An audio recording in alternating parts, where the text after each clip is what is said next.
और इस वक्त की सबसे बड़ी खबर आप देख रहे हैं। बताते चले कि यूजीसी मामले को लेकर एक बड़ा बयान सामने आया है। आपको बताते चले कि यूजीसी मामले को लेकर सियासत तेज हो गई, जिसके बीच बीजेपी सांसद साक्षी महाराज का एक बड़ा बयान सामने आया है, जिसको लेकर सोशल मीडिया पर तरह तरह की बातें चल रही हैं। परंतु जो लोग यूजीसी का विरोध करते हैं, अगर इसे एससी और ओबीसी अपना विरोध मान ले तो अगर ये 90% इकट्ठे हो गए तो कोई एमएलए बनेगा, कोई एमपी बनेगा, कोई मुख्यमंत्री बनेगा, कोई प्रधानमंत्री बनेगा, फिर क्या होगा? जी हां, साक्षी महाराज का एक बयान सामने आया है, जिसमें उन्होंने कहा है कि यूजीसी का विरोध नहीं बल्कि एससी और ओबीसी समाज का विरोध है। बताते चले कि साक्षी महाराज ने अपने वीडियो में कहा है कि यूजीसी का जो विरोध कर रहे हैं वो एससी और एसटी ओबीसी समाज का विरोध है।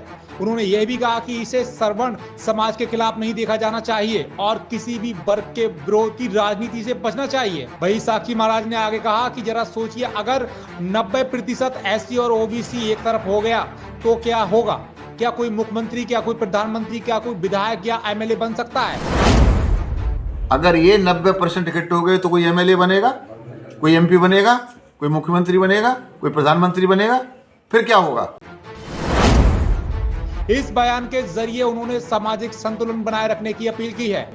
आपको बताते चले कि साक्षी महाराज ने लोगों से अपील करते हुए कहा है कि सभी को सुप्रीम कोर्ट के फैसले का सम्मान करना चाहिए। साथ ही साक्षी महाराज ने कहा है कि प्रधानमंत्री नरेंद्र मोदी और उत्तर प्रदेश के मुख्यमंत्री योगी आदित्यनाथ के प्रति सम्मान जताने की भी आवश्यकता है। फिलहाल इस बयान के बाद राजनीतिक हलकों में चर्चा तेज हो गई है। विभिन्न दल अपनी अपनी प्रतिक्रियाएं दे रहे हैं।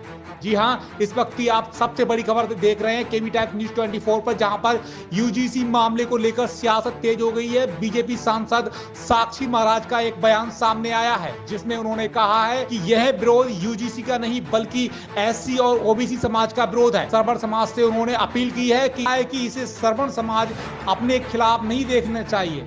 उन्होंने आगे यह भी कहा है कि किसी भी वर्ग को विरोध करने की राजनीति से बचना चाहिए। वही साक्षी महाराज का एक बयान सामने आया है जो सोशल मीडिया पर अब जमकर वायरल हो रहा है। साक्षी महाराज ने अपने बयान में ये कहा है कि उन्होंने कहा कि जरा सोचिए कि अगर 90% एससी ओबीसी एसटी अगर एक तरफ हो गया तो इसके बाद क्या होगा? क्या कोई प्रधानमंत्री बन सकता है? क्या कोई मुख्यमंत्री या फिर एमएलए या फिर एमपी बन सकता है? जरा सोचिए।